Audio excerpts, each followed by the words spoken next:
Kita ingin pergi buat steamboat, tapi bila kita tutup bonet ni tak terkatuk. Kita tak tahu kenapa.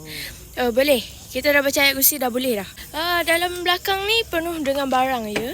Mai hormat sekali hormat katuk dah. Mai pukul 9 8.30 dia pun katuk dah ha. Pok hang. Balik kampung. Setiap minggu balik kampung. Brokoli, bunga kobe, pak choy. Hak ni pun beli. Tu mi hang lembu tu sak-sak mak puy. Hai, orang suka beli hak kecil kan? Tak ada kecil ada. Kelai. Hang. Senang. Kau tak miet. Kau kak ya.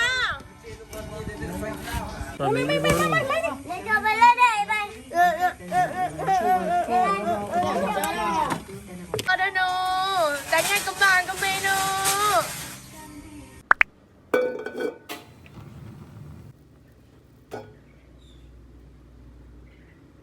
The sukses kita dah basuh dah tadi.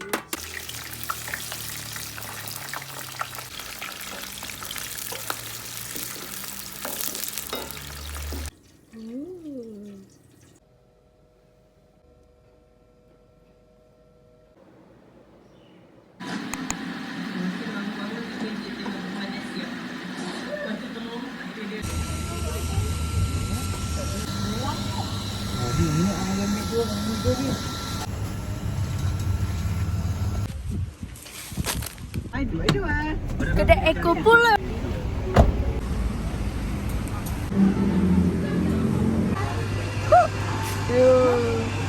Nak pergi ke? Have a lot dah. Habis tu beli hijau ni. Beli hijau ni harap tak lawa. Tapi tak apalah nak buat macam mana beli dah.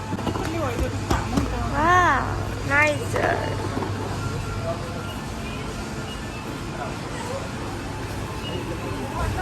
Cantik dah. Estetik ke? Kalau beli nak bawa. Dia tanu. Ibu punya tu. Cantik guys bekas ni. Tak lah milik abang hang tu. Put dia balik-balik. Dia boleh bubuh ni lah. Betul. Cantik ni pun tak makan. Warna pun soft pastel. Ni ke orang nak? Tak pawai tapi tak tahu. Pawai kat atas tak? Macam mana lah. Ni kalau beli ni tak tahu nak buang hutang tu.